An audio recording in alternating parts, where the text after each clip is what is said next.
Good Nope. evening and welcome to Beaches Watch community meeting tonight. I'm Maria Mark and I'm the president of Beaches Watch, so we'll be hosting the meeting tonight. So welcome. Just to give you a few announcements before we begin the meeting.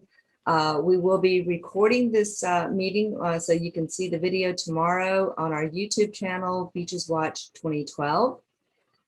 We are also always running our membership, so time to renew or join us for 2021 is $15 for individual, $20 for family, and $5 for student. This is a yearly membership valid January through December, so you can renew or make a donation at our website, beacheswatch.com. Some upcoming events for you to take note of. Jacksonville Beach City Charter Review. They are undergoing this onerous task of reviewing their charter. So over the next 6 months, the City Council will be reviewing the city charter. So proposed changes will be placed on the November 2022 ballot.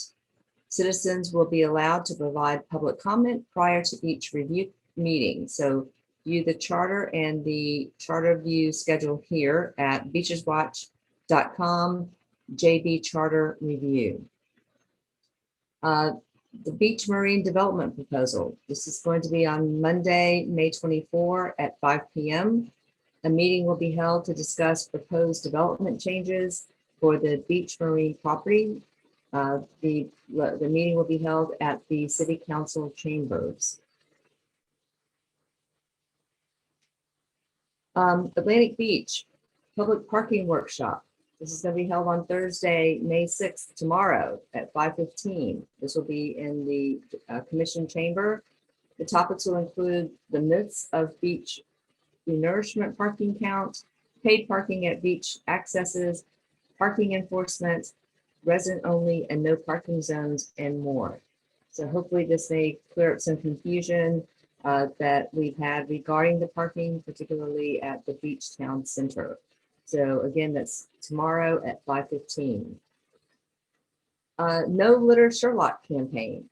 Working with Beaches Go Green, Atlantic Beach and Neptune Beach are the first cities to roll out a Keep America Beautiful anti-littering campaign called No Litter Sherlock. The two cities have installed 30 Keep America Beautiful funded high-tech recycling bins that send text messages to public works crews when they are nearly at capacity. These bins are in Beaches Town Center, at beach accesses, and in parks. And we'll hear more about that from our guest speaker tonight, Marie Moquin of Beaches Go Green. Save the date, Wednesday, June 9th at 7 p.m. Note this is a date change to the second Wednesday. Topic is 2021 legislative session recap with Beaches city managers. Our speakers will be Kevin Hogenkamp from Atlantic Beach, Mike Stafopoulos from Jacksonville Beach, Stephen Wynn from Neptune Beach. So they will give us the lowdown, the good, bad, and the ugly of what happened or didn't happen during the legislative session that will directly affect our beaches. So make sure, again, we move that to our to the second Wednesday, June 9th. I want to recognize some of our elected officials and other dignitaries who have signed in. We have Mayor Glasser from Atlantic Beach. Ellen Glasser, thank you for joining us. We do have Kevin Hogenkamp, who's the Assistant City Manager or Deputy City Manager from Atlantic Beach. Let's see as I'm going down the list here. Anyone else who signed in yet? We have Sandy Golding, of course, from the Jacksonville Beach City Council. And that's all for right now. Sometimes they'll come in late. So that's it for our announcements. I'm now happy to introduce our speakers for tonight. The topic is to recycle or not, examining our choices. I know there's a lot of confusion out there as to what can we recycle? What can't we recycle? What happens to those things that can't be recycled? And I know if you're like me, I kind of look at my neighbor's recycling bins and I'm thinking, oh, geez, that's not recyclable. You know, what happens to that. So Marie Moquin from Beaches Go Green, founder of the organization, and Bill Brinkley from Republic Services are here tonight, and hopefully they will help clear up some of these myths and let us know what we can do as good stewards of the environment, helping with the recycling and other options that are out there. So Anne Marie, Bill, thank you for joining us. Bill, you're muted, so if you want to unmute, and I'm going to turn off my video. Awesome. Hi, everybody. I'm just going to do a quick intro, and then I'm going to hand it over to Bill for a couple minutes.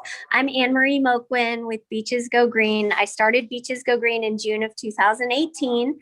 And when I started Beaches Go Green, I thought that our education would be just all about how to recycle right, but we've learned so much more. And I've created a presentation today to talk to you all about, you know, everything that goes into recycling and why it matters and what we can do to help it be more productive and to recycle right. I want to introduce you to the general manager of Republic Services. His name is Bill Brinkley, and he can give a quick intro, and I'm going to switch to my PowerPoint when he's done, and then we'll go from there. Thank you.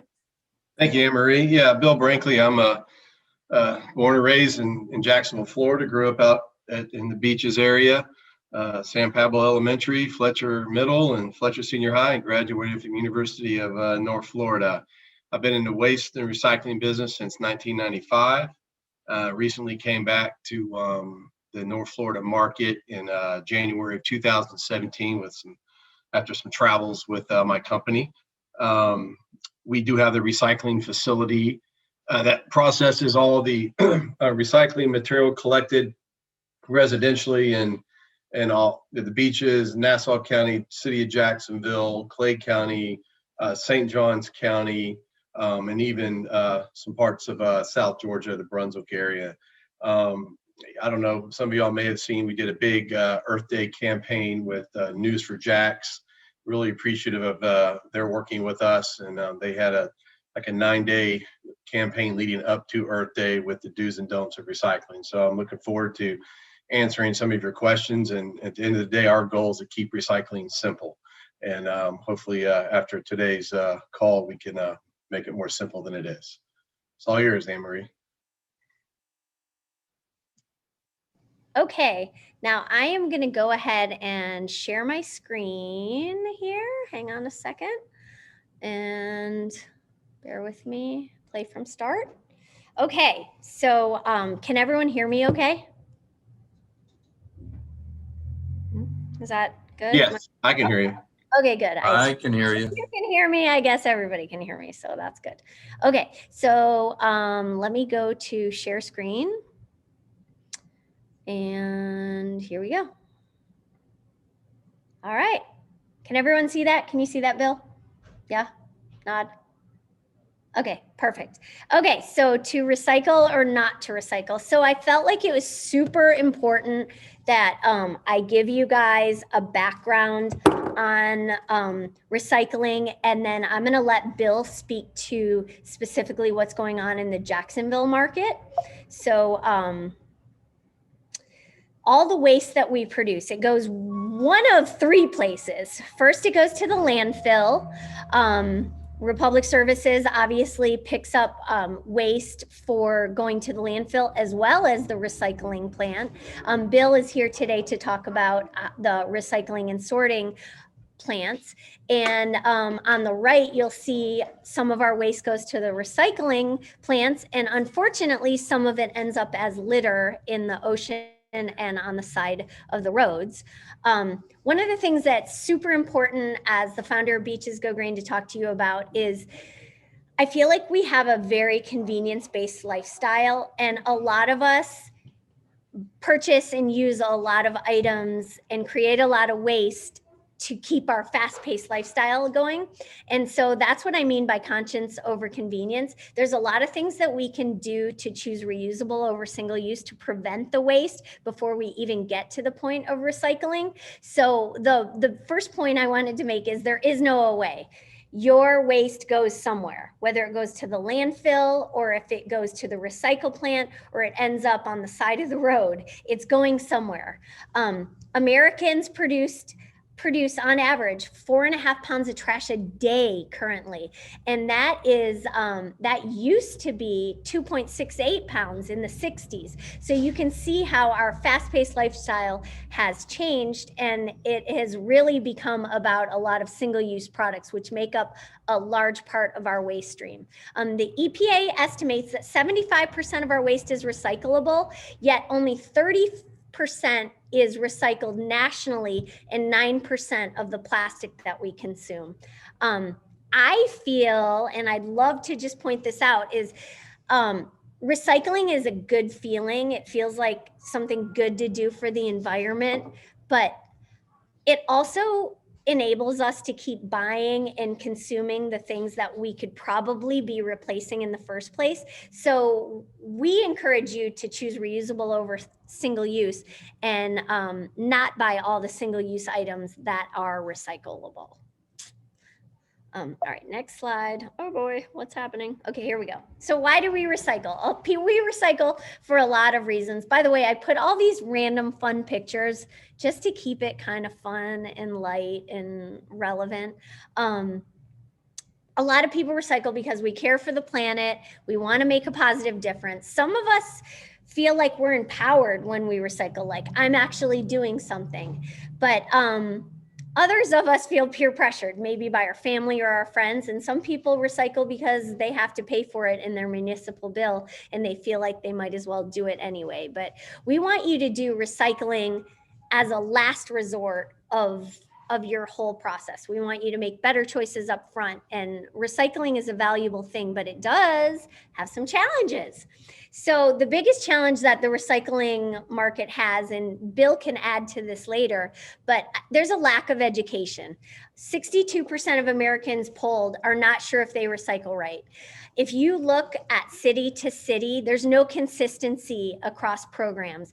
Some programs accept 1s and 2s of recycle numbers. Some accept 1 through 7s. Some accept glass, some do not. There's no federal program that makes recycling consistent across our country.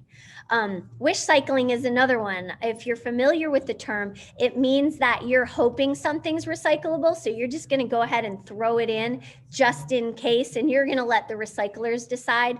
This is a huge downside for them because it takes a lot of cost and effort for them to sort out the things that actually aren't recyclable. Contamination is another big thing, which it ties into the single stream. The biggest feedback that we got from consumers on recycling was to make it easy for them. And so it used to be that they had to sort a lot of different piles of recycling to make things recyclable. But now you can put your paper and cardboard, your glass, your plastic, and your aluminum all in the same bin. And then they sort it when it gets to Republic Services. But what happens with that is that there's a lot of contamination. There's a lot of items that go in there that are mixed materials. Maybe they have plastic and metal, or maybe they're plastic and paper. And those items actually don't work at the recycling facility. Another big thing is people who recycle should be supporting and purchasing materials made of products made of recycled materials. So in order to promote recycling and drive up the demand for recycled goods, we have to support the industry made from recycled materials. Recycling companies, and Bill can speak to this later, are definitely losing money due to changes in the industry, including the China sword, which he can speak to later. The state of Florida had a recycling goal that actually failed. Their Climate Change and Security Economic Act of 2008 had planned that we would be recycling 75% of all of the state of Florida's waste by 2020. They hit the goals in 2012. They hit the goals in 2014. They fell short in 16, 18, and 20. And the recycling rates have been falling ever since. Statewide recycling is now around 30%, and plastic recycling is 9%. So all of you who are still out there buying single-use plastic water bottles and thinking that it's okay because I'm going to recycle it, only 9% of that is actually getting recycled. Advantages of recycling, obviously there's lots of advantages. It reduces energy consumption. It puts a great value on resources that are finite or renewable. It makes us feel better about our single-use consumption habits, right? If we can say we're good recyclers. There's a lot of environmental conservation, global warming conservation. We can limit the waste in landfills. I know Bill has an opinion that landfills are good, but I think anything that we can do to reduce the waste we're putting in them is a positive. And when you recycle, of course, you increase environmental awareness. So it wouldn't be a Beaches Go Green talk if I didn't speak to you about plastic pollution. Production of plastic really started in the 1950s on a large scale. It was invented many years before that as different varieties like Bakelite and so on. But plastic production has doubled every 15 years, and it continues to double. And it's super disturbing to me personally because I know 91% of all plastic is not recycled. Half of all the plastic trash that we use, or half of all the plastic becomes trash within 1 year. And much of that is plastic packaging. The group called the Ellen MacArthur Foundation, she has dedicated her life to study the health of the oceans. She has estimated that by 2050, based on our current trajectory of plastic consumption, that there will be more plastic than fish in the ocean by weight by 2050. And you can imagine what that would mean for your children, your grandchildren, and so on, and the health of the food chain. So they're saying that currently there is enough plastic pollution that there's 5 plastic bags of trash for every 1 foot of coastline. So I find that really disturbing. Plastic facts. Plastic does not biodegrade. It is an oil-based product. It breaks up into tiny little pieces called microplastics and nanoplastics, and those are now found in the air that we breathe, the water that we drink, whether it's bottled or tap. It's found in the deepest trenches of the ocean, like the Marianas Trench, and it's raining down from the rain and the snow in Mount Everest. Recently, they found microplastics in human placentas. We have already found them in the developing embryos of sea turtles that are laid right here on our beaches. So because plastic is a fairly new phenomenon, we're still learning what the health implications are going to be on our human health. And we're starting to see more and more what their implications are on nature and the health of the animals. Only 9% of plastic that was ever created has been recycled. And most of it was virgin plastic because it is cheaper than recycled plastic. So they keep pumping out more and more of this plastic without truly understanding how it's going to impact our environment or our health. And I just thought it was interesting to add in a few of these statistics. 5 million plastic bottles are consumed per hour in the United States. 100 million plastic bags are consumed each year in the United States. We encourage you whenever possible to skip the single-use bottles and go with reusable. Plastic can only be recycled 1 to 2 times before it downgrades, and the molecules aren't they basically downgrade. So a number 1 becomes a number 2 or 3 or 4. And currently we accept numbers 1 through 7, and Bill can correct me if I'm wrong, but nationally, a lot of the numbers 3 through 7 collected, there's no market to purchase them. That may be different here, and he can correct me, but the 1 and 2s are the most valuable, but they down cycle every time we recycle them. So definitely concerning. Some other products that are in our recycling bin, aluminum facts. Aluminum's awesome. It's infinitely recyclable. When you recycle it, it does not downgrade. It has a super quick turnaround. It can be back on the shelves within like 60 days. It has a 60% recycling rate nationally, and that may be due to some of the deposit laws. But if we were to leave it to biodegrade, it's estimated to take 200 to 500 years to biodegrade for aluminum. Thought that was interesting. Paper and cardboard facts. The average person uses 700 pounds of paper a year. That blows my mind. There's 1 billion trees worth of paper that goes to the landfill in the US every year. Paper can be recycled 5 to 7 times. It has a high recycling rate. And the good news is that it's a valuable recyclable, and the demand for recycled paper and cardboard is growing 1 to 2% every year. So Bill can speak a little more to that. Glass facts. Here's one that's a little bit of a love-hate, I think, for recyclers, because glass breaks, it contaminates things, it can be an employee danger, but glass is infinitely recyclable. 28 billion glass jars and bottles end up in our landfill every year, and they can take an estimated 4,000 years to biodegrade. So even though glass is considered to be made from sand, and sand is an organic material, I mean, 4,000 years, that's insane. Recycling rate's 30%. Textile facts. So if you don't know this, there's a thing called fast fashion.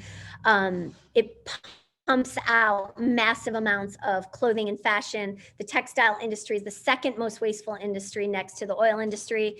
85% of the clothing we buy now ends up in the landfill within a year.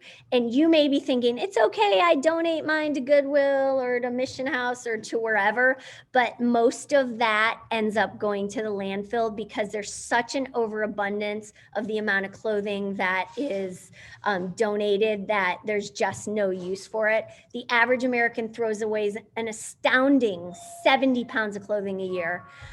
There's 15.2% recycle rate, which is super low in my opinion.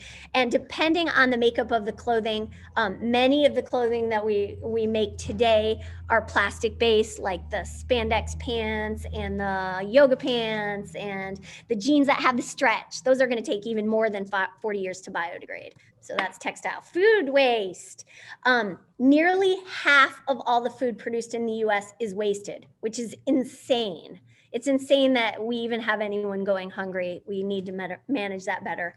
The average, we average 3,000 pounds of food waste per second, or 80 billion pounds per year.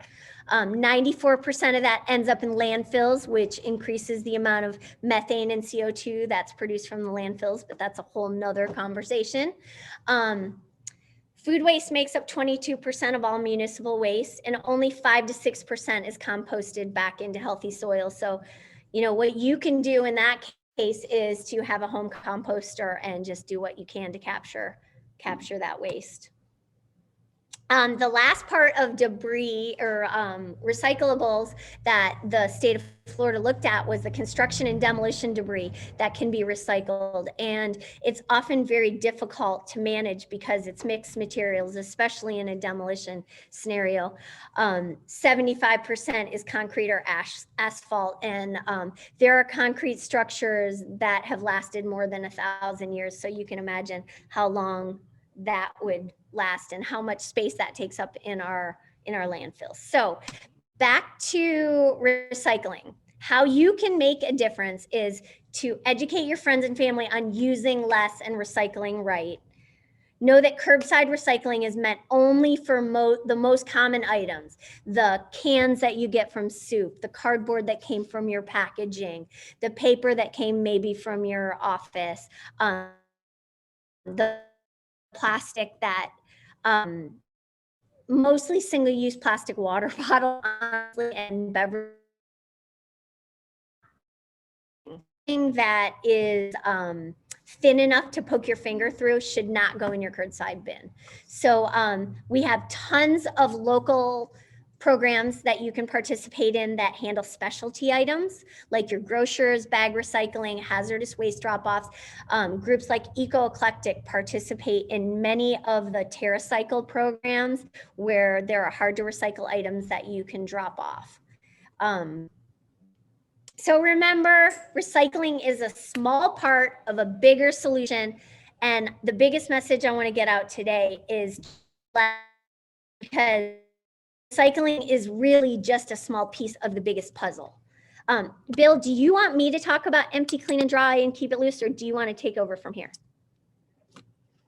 I can stop the screen sharing too.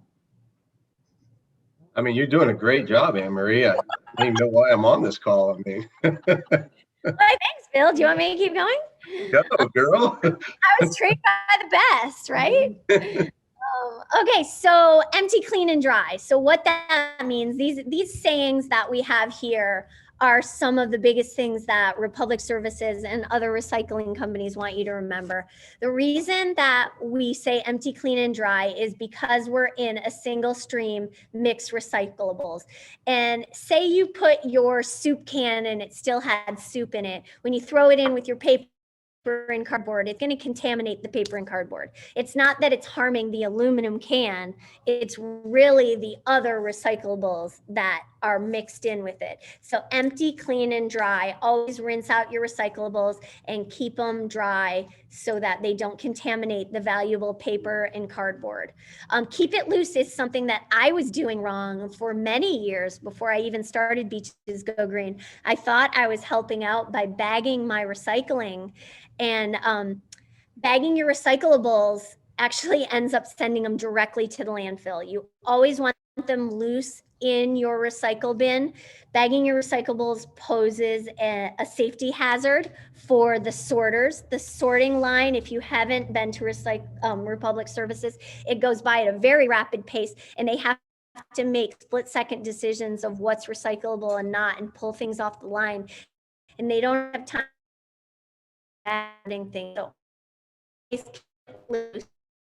smaller than a credit card is going to get recycled because it will fall through the sorting process of the machinery at Republic Services. And knowing what to throw is super important. Anything that is contaminated with food grease, for example, like a pizza box, if it's clean, it can be recycled, but if it has any food grease, it's considered contaminated and it should be thrown away. So those are super important things to remember when you're recycling. And of course, Beaches Go Green wants you to focus on refusing first. We want you to say no to anything single use or unnecessary. We want you to buy things with reduced packaging, buy in bulk whenever possible. Reusable. Invest a little bit more money when you can in a reusable water bottle, reusable bag. And recycling is last by design. So we are absolutely not against recycling, but we want you to stop and think before you think recycling is the answer. We really, really want that to be the last solution. Here are some of the credits. I didn't know if you guys wanted to look these up, but if you Google recycling and plastic pollution, you'll find all kinds of good stuff here. You take a quick screenshot, and let's see here. Questions. So I know you're going to have a lot of questions specifically for the Jacksonville market that'll be targeted at Bill, but I'm happy to answer anything also. So I will stop the share and back to you, Bill. All right. So what I wanted to, and great job, Anne Marie. I mean, you make it really easy. But at the end of the day, it just really boils down to household waste. the plastics, paper, cardboard, and cardboard is going through the roof now with Amazon. No one's shopping anymore. They're shopping online and everything's being delivered in cardboard boxes. I'm okay with that as long as the cardboard box is put in the recycling bin doesn't have any loose plastic inside the cardboard box itself. Aluminum cans, metal soup cans, things of that nature, and yeah, and glass. Glass is a challenge, like Anne Marie said. It doesn't survive the trip in the truck. It doesn't survive the dump from the cart into the truck, let alone traveling all over the routes and then getting to the recycling facility and then dumping it there. But hey, we do our best with glass. It's a lost leader for us, but we do our best with it. There are great opportunities for glass down the road with various companies.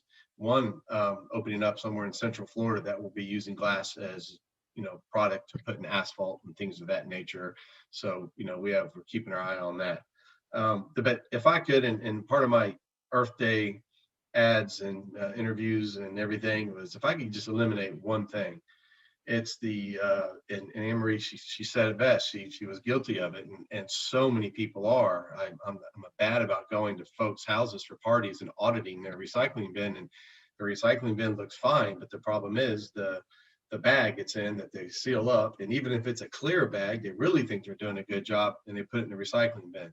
The problem is we have too many unidentified objects going in those bins, in those bags around the city, and we've had needle pokes with our sorters, popping a bag open and the needle hitting them in the arm, other objects in there that shouldn't be in there, fluids. So again, keeping it loose, dump that bag into the content into your recycle bin and then reuse that bag again, and you're winning right there. So, and then let me speak to landfills real quick. Anne Marie and I have had some good robust dialogue on this.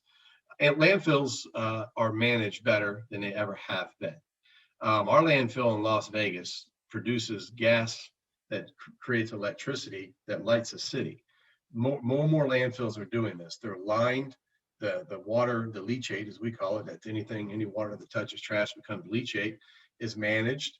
And so I understand the concerns about things going to the landfill, but I do know that there is great opportunity going forward for waste to energy opportunities. And as technology gets better, those opportunities will come. And Anne Marie, I'll forward you a link. We have a nice video for our landfill in Las Vegas that produces electricity for a small city out there. So I'm going to kind of pause it there. I know this folks have been chatting, asking questions, and I'm just going to kind of open it up for anyone who has any questions. Okay, it looks like, Bill, a couple of the questions. The first person, Well, I'm sorry. Hi, Anne Marie. So I've been monitoring the chat box. Sorry, I should have told you that earlier. So I kind of have the list already compiled. And so if each of you are done with your presentations, I'm assuming. Yeah, I just joined to answer questions, really. So. Okay. And Anne Marie, if you want to unmute. No problem. Okay. All right. Great. Well, great job, you guys. And I think your presentation it was extremely informative. I think it also led to more questions. So we've got a considerable amount of questions to cover. And this one talks about the glass, saying, I was told by someone that glass recycling is being phased out. Is that correct or not? And what are the glass recycling guidelines? So it's not being phased out in the Jacksonville market. It has been phased out. I was general manager for Republic up in Huntsville, Alabama, and it was phased out up there, but that was just phased out of the household waste stream. That people had places they could go dump it at drop sites, and it was still shipped off to Strategic Materials as a company we use to recycle glass. So it's not being phased out here in Jacksonville. There's really, the challenge with glass is if you could collect nothing but one color, clear, but when you get, Heineken kind of mess this up with green bottles and, a Michelob with the brown bottles, and, you got the light color. It's tough because they all become mixed, but we gather it, we collect it, and we truck it, we ship it down to Sarasota. And again, I'm hopeful that there's, going to be this company that opens up, and I don't know the name. I'm just keeping my ear to the wall on this, that will have a better use for the glass and cut our trip in half too, and take it to Central Florida versus the West Coast. Okay, so what I think I heard you say was that glass is still being recycled. Yes. You can still recycle, and it doesn't matter if it's clear or colored glass. Yeah, we'll take it. Yeah. Okay, because I know that was very confusing. Because there was a rumor, like I said a while back, that you guys were trying to not take as much glass because of the market. But okay, great. So that's good to know. So one viewer says it's so frustrating because so many times in our stores, everything's packaged in plastic. What can we do to stop the businesses packaging everything in plastic? Which that's more of an advocacy. Yeah. Can I answer that one? Sure. So we don't do a lot of, or actually any legislative work, but we do more educational work. But I can point you towards First Coast Surf Rider and Oceana. Those are groups that do a lot of it, and Sea Shepherd as well. And there are, I think I read, over 250 bills currently in the state of Florida that are legislating for whether they're bans or they're, I don't know what else they would call besides bans, but they're basically urging producers to make changes. And it's really tough. I totally feel that person. It's tough to go to the grocery store and not have plastic in your cart. It's so cheap. It's so ubiquitous. It's everywhere. I mean, it's maddening. So just so you know, though, none of that plastic packaging, any of that soft, flexible packaging should go into your recycle bin, including your single-use plastic bags that come from the grocery store or whatever. Bill can speak to that. It mucks up their machines and costs them tons of money when they have to shut down and repair the machines. So do you guys know, like Publix offers their form of like product of items that are not typical, that you cannot put in your recycle bins, like their plastic shopping bags, like styrofoam, that sort of thing. So is that just a program that they're offering on their own, that they have direct contact with those particular companies that can recycle those products, or what do you know about that? Do you want me to answer that, Bill, or you want to answer that? I mean, as far as I know, that's what they do on their own. And look, that product collected separately out of the household recycling process can be, recycled again. It's getting, it's at its thinnest stage, but they do collect it, and they do. And look, I don't get into what the brokers do with it and the manufacturers do with it, but there's a need for them to collect it, and then they distribute it out to whatever brokers. I don't understand what Publix does as far as the, payment and stuff like that, but there is a need for it collected like that. And I love it when I see folks walk back to Publix with a bunch of plastic bags and one bag puts it back in the bin. So that's good stuff. So that's obviously another option then for our viewers and our community to realize that Publix, and I don't know who else, but they offer alternatives of being able to recycle these products that you cannot typically put in your recycle bin, correct? Yes, and I believe other supermarkets do that as well. Unfortunately, I'm hooked on the BOGOs at Publix, so I tend to go there more. But I do believe Winn-Dixie does the same thing. So okay, all right. So that's Winn-Dixie. Go ahead. Was that Anne-Marie? Goodwill gesture. I'm sorry, Winn-Dixie does it, Target does it, several other groups do it, but I mean, I just encourage people to dig a little deeper and look at who your grocery store is and what they're advocating for, because some of them are doing things to look good on the outside and they're offering these programs, but on the back end, they're advocating to just push out massive amounts of plastic and pollution. So without getting too political, I'm just saying people need to be educated about where they're shopping and where they're getting their stuff and where their businesses' monies are going to, especially in the Legislative Retail Federation. Okay. So what about compostables? That's a big, that's been a big buzz, but unfortunately, as far what I know is that they can only be recycled in certain type of plants, and we don't have access to that here in Jacksonville. But what's your take on that?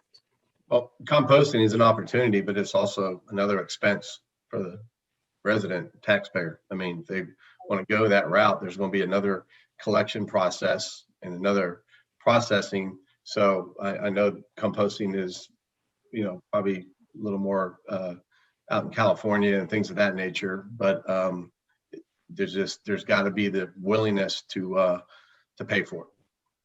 Maria, I'm all over that one. Can I please jump in on that?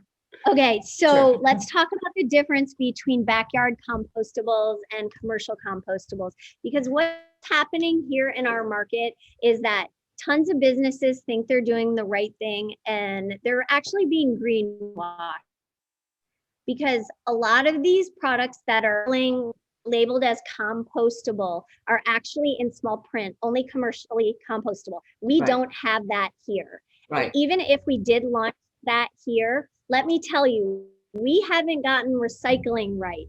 We have not gotten the ability to keep our contamination rates down in a recycling stream. So you're looking at a waste stream to the landfill, a recycle stream to the recycling plant, and a third completely separate paid stream to a commercial composting facility. Now, if something says it's backyard compostable, that's completely different than being commercially compostable. But unfortunately, due to greenwashing, you really have to dig, and there is no really good oversight as far as people labeling that stuff.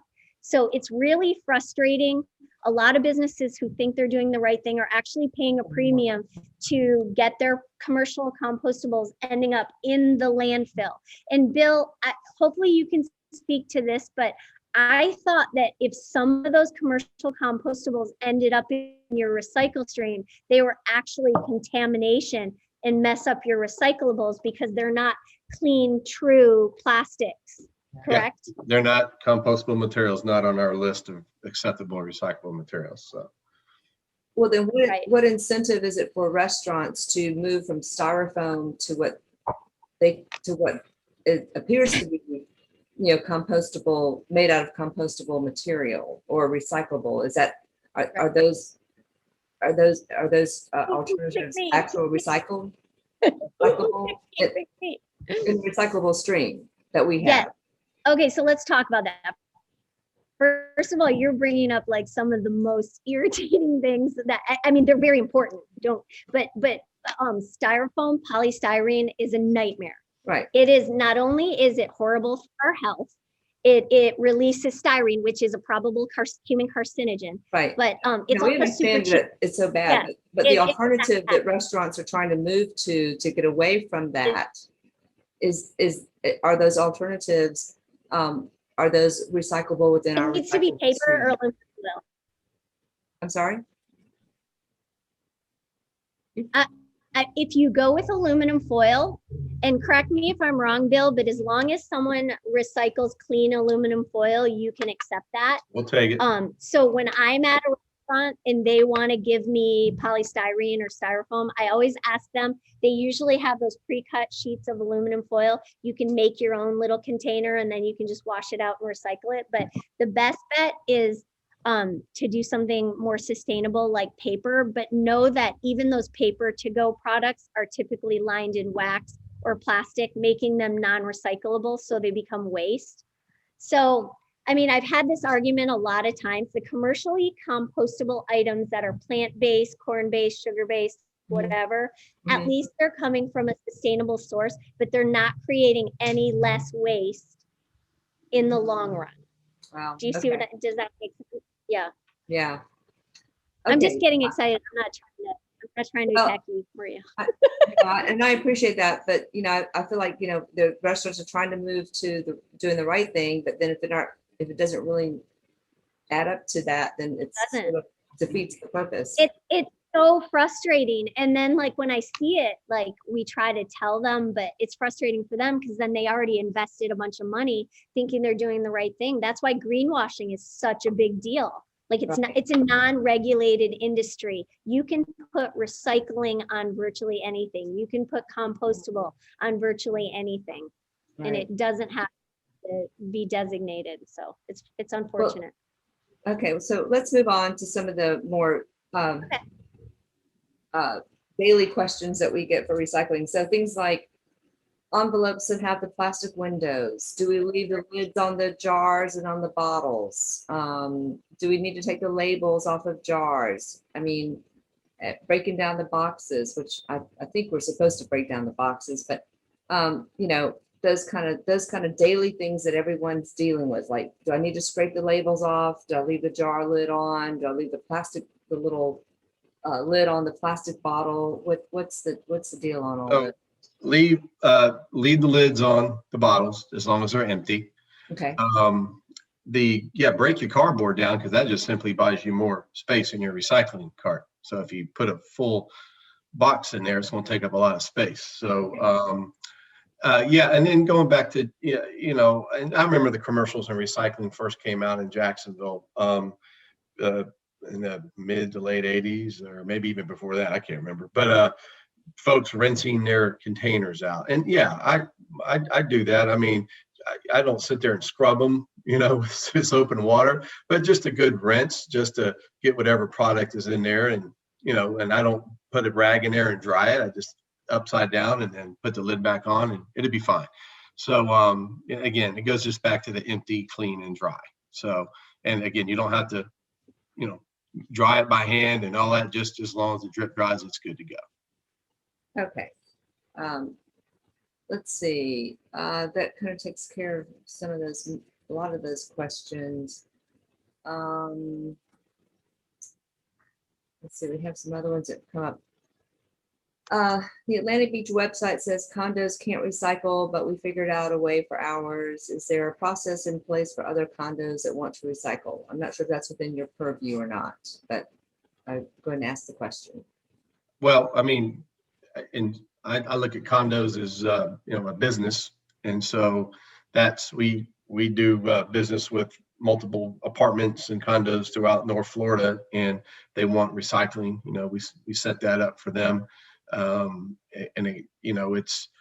it's tough. That is a tough component. Been talking with some folks with the city of Jacksonville. We've been talking a lot about recycling and education, and the greatest challenge in commercial recycling. And we get, again, going back to residential recycling, we have a great opportunity. Stop bagging it, and we'll eliminate 70% of the issues. But in commercial recycling, the problem is anyone can go up to that dumpster and throw it in there. And it's just tough to manage that. But if a condo wants to recycle, they need to reach out to their current service provider. If the condo is part of a franchise agreement with the municipality, reach out to the municipality and see what opportunities they have. Bill, can I just add that the commercial, the apartment complexes and like the condos are considered commercial recycling facilities, so they don't fall under the same rules as the residential collection, right? So that's why, like Bill said, you have to have your own relationship with a provider. And so a lot of the landlords or the owners don't want to spend that extra money, or they just don't understand that. And then they would probably need to pass that on to their residents. So I get a lot of calls asking about how do I get my apartment complex to recycle? And the other thing that would be super cool, and maybe you know this, Bill, which I don't know the answer, is people ask me a lot, are there places where I can drop off recycling? Like, I don't have recycling in my community. Can I drop it off anywhere? And I don't know of anywhere locally that you can actually just drop off recyclables other than like a drop sites are difficult because they also generate illegal dumping. You have to, if you have a drop site, you have to have it. You have to have someone there keeping an eye on it. Otherwise, you'd be amazed at what shows up. So yeah, I mean, I would just, and again, there are my recycle center, we pretty much take just residential recycling.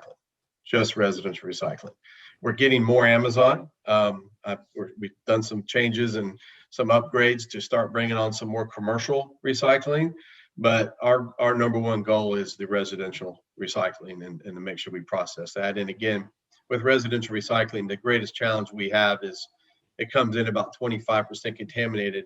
When we get it down to the bale that's ready to go be sold to a broker, it's got to be less than 1.5% contaminated. It can't be greater than that. And I can't tell you how many times folks come out to buy our bales and they want to break a couple open just to make sure there's nothing hiding inside of it. So that's why we're not going to, for lack of a better term, contaminate our residential process with the commercial. We're just going to focus right now on residential. So Bill, let me ask you about that. So when you get a load, a recycle load, and it's contaminated, my understanding is that entire truckload immediately goes to the landfill.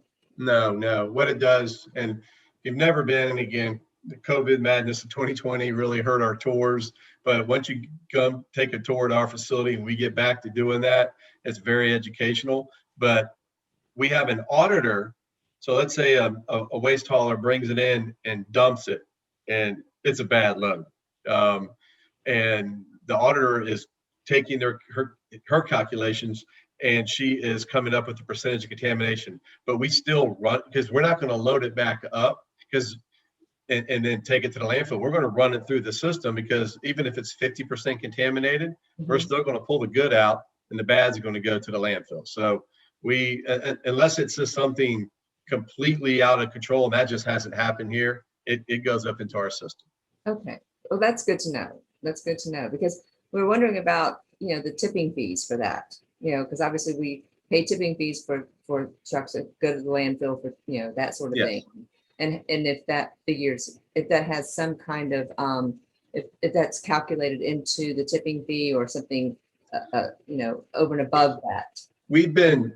We've worked with the other haulers. I mean, if there's just continuous bad loads coming in and we have all the audit reports and photos are worth 1,000 words, we've had conversations, but we do have the ability to go back after and say, look, you're going to have to pay for this. It was greater than 25% or 20% contamination, whatever, but we have it. We work with them. And I know this. When I was a GM in Tampa, one of my drivers, a new driver, didn't know he had he took a truck out the next morning, didn't know it was a garbage truck the day before, and took it and dumped it at a recycling center. It wasn't ours, but the folks called me and I said, I'll pay for it. I'm sorry, he made a mistake. So, those type of things can happen, but the haulers here in Jacksonville do a pretty good job with that.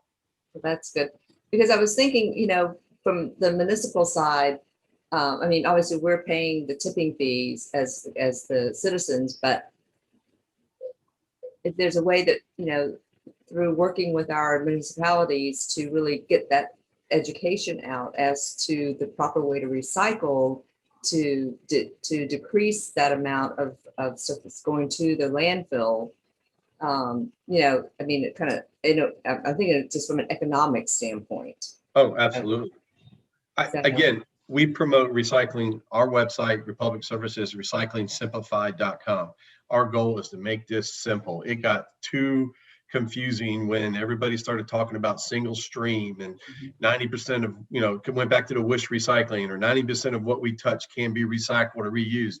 But in the household residential recycling stream, it's the basics, and it's really what we touch on a daily basis. So recyclingsimplified.com, post it on your websites, the municipal websites.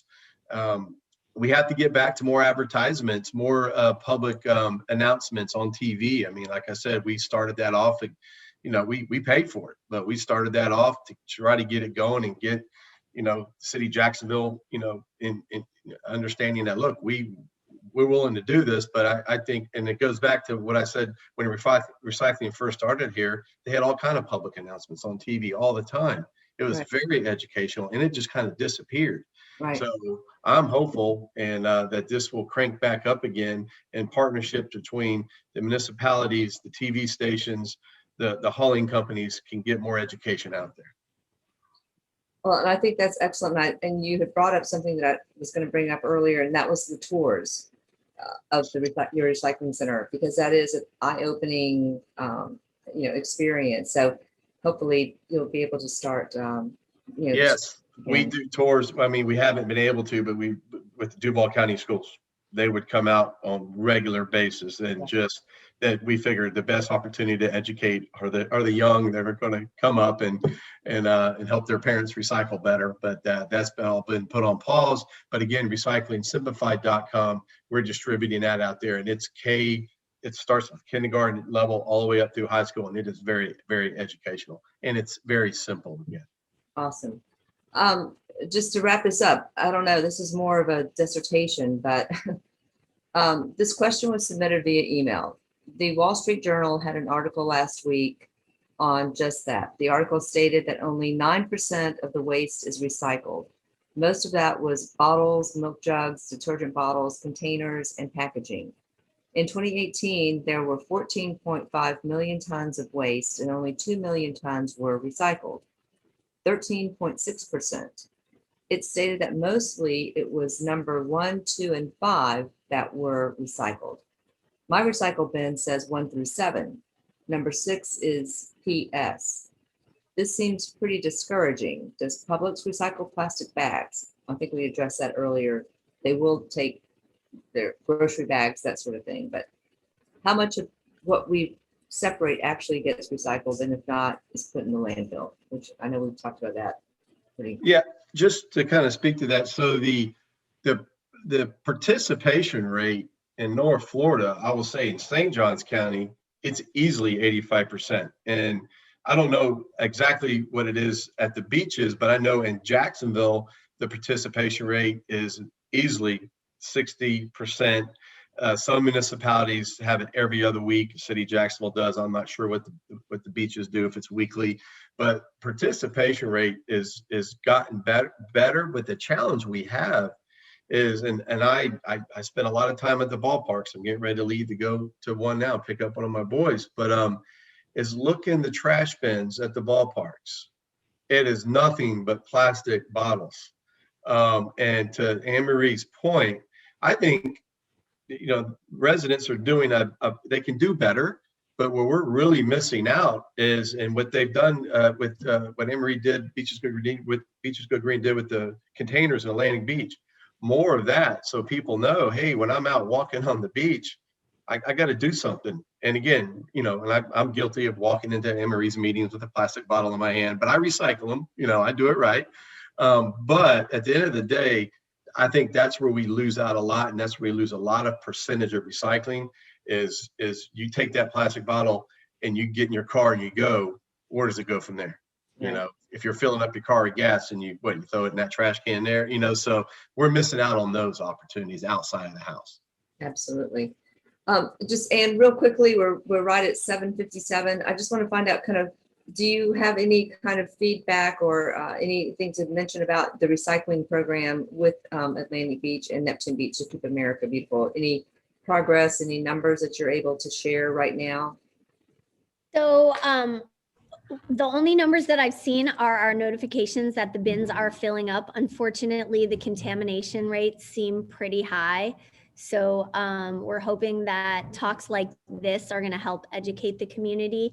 I had someone send a picture to me of one at Russell Park, and it was full of like birthday party supplies. It was like cake and plates and stuff like that. So some people indiscriminately use the new recycle bins as garbage bins. And so it says, our stickers on them say empty cans and bottles only, and it's super important that they're empty.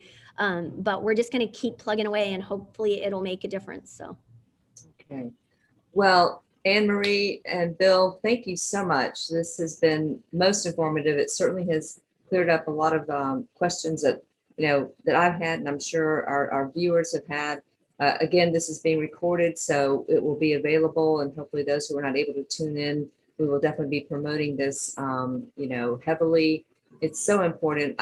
As I told Anne Marie earlier, I can walk down my street and I can look at recycling bins and go, oh my God, what are they doing? That's contaminated. You just want to go through and just kind of clean it out yourself because and then right. And then questions myself of like, is this recyclable, and is this recyclable, that sort of thing. But But thank you again. Thank you for all that you guys are doing. Hopefully the tours will crank back up. We can really start promoting those, because that is eye-opening for sure.